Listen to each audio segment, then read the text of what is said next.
Ignite your sabers, Cloud City. And welcome on in to another review. It's DATCLOUDGUY again, and today we are here to talk about the first Berserker Khazan. Now I know this game came out like back in March, but being a smaller channel, I unfortunately don't get review copies for one, and I also keep myself so busy with streams and let's plays and, well, my full-time job, and so the reviews always come much later. So for those curious, I have played 2 full playthroughs on the first Berserker, so we have around a total of a whopping 106 hours in the game, and a platinum trophy. Yes, this game does have multiple endings for those curious, so it's worth multiple playthroughs. I mean, basically, I messed up the dialogue option, yada yada yada. I had to go through it again for the true ending, but that's besides the point. So anyway, as you guys know, I like to keep the reviews spoiler free, so that's enough on that. And as always, as you guys know, I pre-record the gameplay for these videos. So anyway, let's jump in to the review. Enough rambling, guys. I would be 100% honest with you. This is peak fucking Souls-like. I would have to put this up as one of the best Souls-likes I have ever had the experience of playing.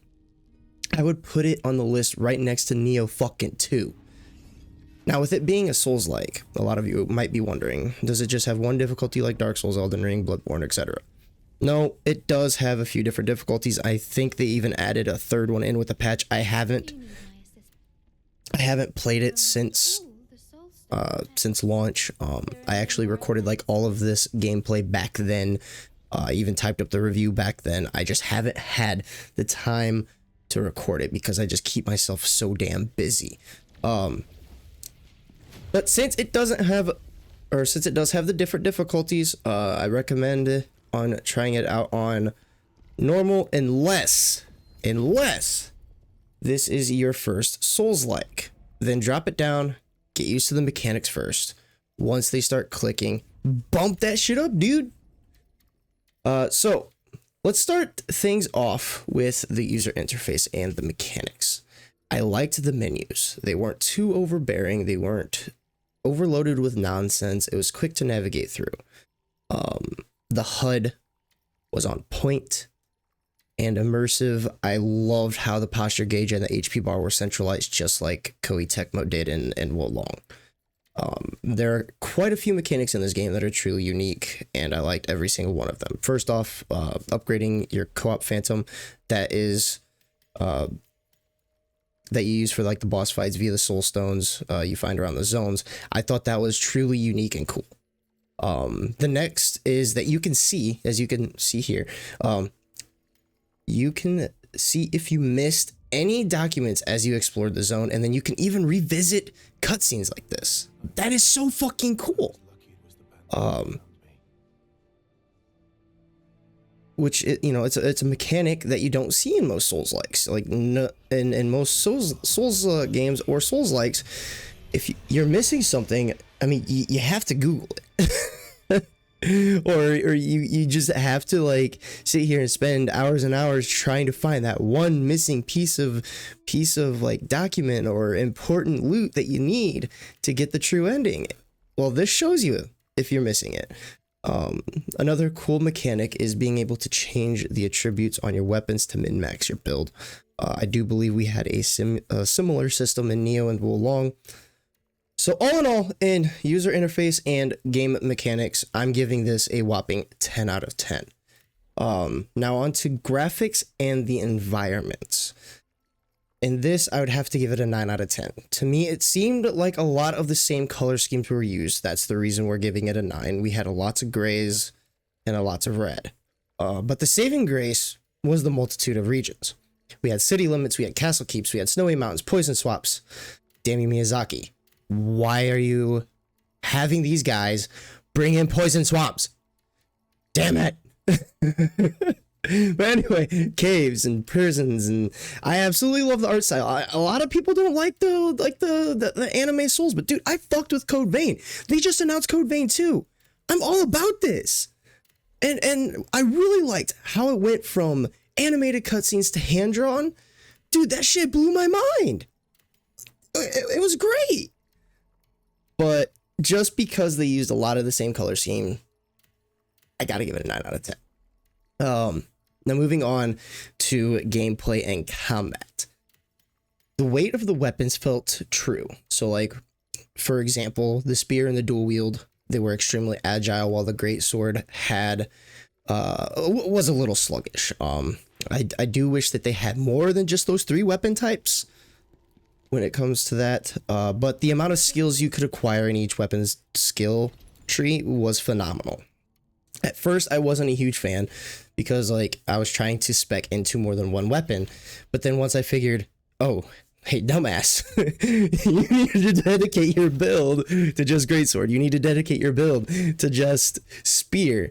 Then the synergy just clicked. It just clicked, and it just really started to flow. So gameplay and combat, I'm going to give it a 10 out of 10, even though we only had the 3 weapons. Still, it's like Sekiro, man. It's like Sekiro. Sekiro's combat felt like sex. This feels like sex 2.0. Okay, so moving on to music. There were quite a few boss fights that I was just like, dude, this fucking soundtrack. What was one of them? One was it? Oh, it was the not Troka. Oh, I can't remember her name. It's Ozma's waifu. I can't remember her name. I'm drawing a blank. It's been a couple months, but her boss fight had a fucking phenomenal music score. Loved it. But as you know, you all know, I'm very particular when it comes to the OST and soundtracks. I'm a Souls vet, huge Nier and Final Fantasy fan. So was it as good as those? It was damn close. We're gonna give it a 9 out of 10 in the music scores. Finally, let's discuss the story. Honestly, I fucking loved it. We had Ben Starr voice acting as Khazan. We had Anthony Howell, who I believe was Margit from Elden Ring. 2 fucking phenomenal voice actors thrown into a Souls-like. Dude, I busted a fucking nut when I heard both of those voices as soon as I booted the game, and as soon as like we got control of Khazan, and he's like, what? I'm like, fuck, that's Clive! That's fucking Clive! That's Ben Starr! I'm freaking out. And then I heard the Phantom, I'm like, he's like, your body is mine. I'm like, that's fucking Margit! Dude, I'm just losing my shit over this game. And but anyway, I'm not for spoiler reasons, we aren't gonna go into crazy depth on the story.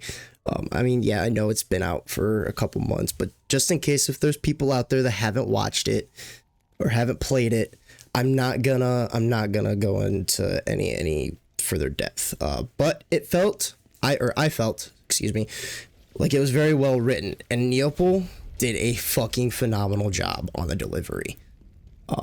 The last thing I want to talk about is this worth the buy? Just because of the story, how fun the combat is, abso-fucking-lutely. What are you waiting for? Seriously, this is all in all, if I could give this game a 12 out of 10, guys, I fucking would, but I can't. So it gets a 10 out of 10. And this right here, this game is the only game to release this year in 2025 that I have given enough light for 2 full playthroughs. This game right here is my GOTY contender. Neople fucking blew my mind with this game. Absolutely fucking blew my mind. Now, will it win? I don't think so. I don't think it's gonna win. There's too much hype around Expedition 33 and around all these other games. It's not gonna win, but in my eyes, this won. I'm a hardcore Monster Hunter Wilds fan. I played this more than Monster Hunter Wilds. I had more fun with this than I did with Wilds. So if that tells you anything,